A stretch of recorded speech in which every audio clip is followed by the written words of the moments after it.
비가 내리는 날이면 저는 마음이 조금 느슨해집니다. 세상이 흐릿해지고 사람과 사물의 경계가 빗물에 번져나갈 때면 평소에는 들리지 않던 마음의 소리들이 희미하게 떠오릅니다. 안녕하세요. 복수복수 채널의 박은복입니다. 저는 비 오는 날이면 가급적 지하철보다 버스를 탑니다. 지하철은 목적지를 향해 곧게 달려가지만 버스는 세상의 풍경 사이를 지나갑니다. 차창에 맺힌 빗방울 너머로 젖어가는 도시를 바라보고 있으면 오래된 기억들이 문득 떠오르곤 합니다. 그 기억의 시작은 늘 1979년 가을입니다. 그해 저는 대학 1학년이었습니다. 당시 우리들은 거리에서 시대와 부딪히며 살고 있었습니다. 하루가 멀다 하고 데모에 나갔고 거리에는 늘 최루탄 냄새가 떠다녔습니다. 매캐한 연기 속에서 사람들은 구호를 외쳤고 경찰 진압부대의 군홧발 소리는 골목골목을 울렸습니다. 지금 돌이켜보면 우리는 시대와 싸우고 있었던 것이기도 했지만 어쩌면 각자 자기 삶의 이유를 찾아 헤매고 있었는지도 모릅니다. 그러던 어느 날이었습니다. 광화문 근처에서 진압경찰을 피해 도망치던 저는 건물들 사이의 좁은 골목길로 몸을 숨겼습니다. 숨이 턱끝까지 차오른 채 정신없이 달렸지만 결국 그 골목은 막다른 길이었습니다. 더 이상 도망칠 곳이 없다는 사실을 깨닫는 순간 세상 전체가 갑자기 조용해진 듯 했습니다. 저는 건물 모퉁이에 쭈그리고 앉아 거칠게 숨을 몰아쉬었습니다. 그때 비가 내리기 시작했습니다. 처음에는 얼굴 위로 가늘게 떨어지는 잔비였습니다. 하지만 얼마 지나지 않아 하늘은 금세 어두워졌고 회색 구름 사이에서 장대비가 쏟아져 내렸습니다. 옷은 순식간에 젖어버렸고 몸에서는 한기가 올라왔습니다.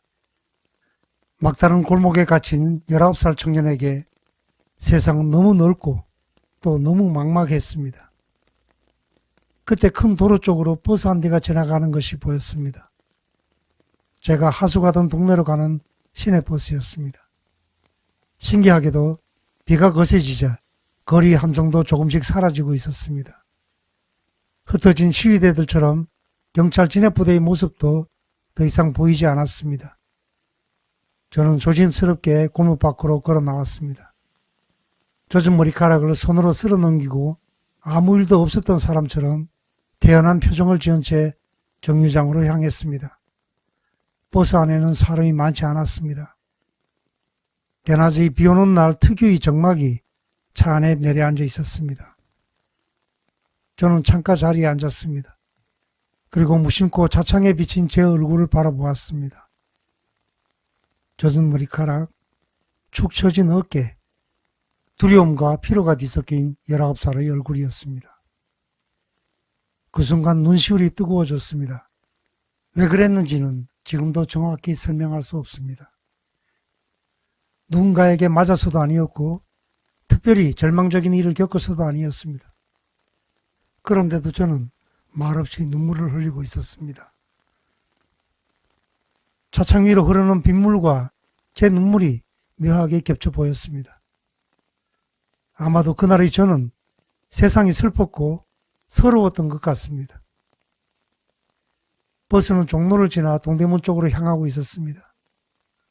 창밖에는 비를 맞으며 짐을 나르는 지객꾼들이 보였습니다. 어떤 사람은 자전거 위에 믿기 어려울 만큼의 많은 짐을 싣고 비틀거리며 페달을 밟고 있었습니다. 그들의 얼굴은 하나같이 지쳐 있었지만 누구도 걸음을 멈추지 않았습니다. 조금 전까지 최루탄 연기로 가득했던 광화문과는 완전히 다른 세상이었습니다.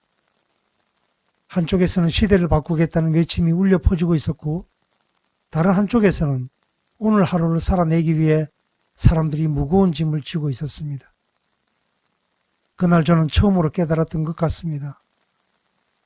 역사는 거대한 구호로 움직이는 듯 보이지만 결국 그것을 떠받치는 것은 이름 없는 사람들이 하루하루라는 사실을 말입니다. 하숙집에 도착한 뒤에도 저는 옷을 갈아입지 않았습니다. 몸을 말릴 생각조차 하지 못한 채 그대로 방바닥에 쓰러졌습니다. 빗물에 젖은 옷에서는 눅눅한 냄새가 났고 창밖에서는 여전히 빗소리가 들려왔습니다. 저는 깊은 물속으로 가라앉듯 잠에 빠져들었습니다. 얼마나 잤을까? 학생 저녁 먹어요. 하숙집 아주머니의 목소리에 눈을 떴을 때는 이미 어둠이 내려앉아 있었습니다.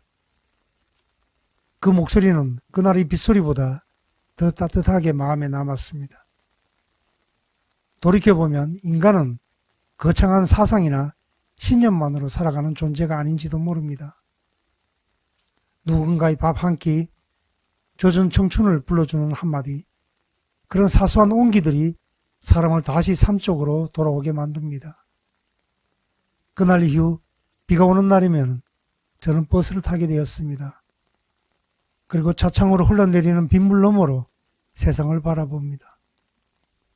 젊은 날의 광화문도 빗속을 걸어가던 이름 모를 노동자들도 하숙집 아주머니 목소리도 모두 지나간 시간이 되었지만 비는 그 기억들을 아직 제 안에서 늙지 않게 만듭니다. 그래서 지금도 비 오는 날이면 저는 버스를 탑니다. 문득 김광규 시인의 한 시가 생각납니다. 혈기왕성했던 젊은 시절을 지나 중년기에 접어든 어느 사람의 이야기인데 제가 이따금 들춰보는 시입니다. 희미한 옛사랑의 그림자라는 시인데 서가 한 구석에 꽂힌 낡은 시집에서 이따금 찾아 읽는 시입니다. 4.19가 나던 해샘이 우리는 오후 5시에 만나 반갑게 악수를 나누고 불도 없이 차가운 방에 앉아 열띤 토론을 벌였다. 어리석게도 우리는 무엇인가를, 정치와는 전혀 관계없는 무엇인가를 위해서 살리라 믿었던 것이다.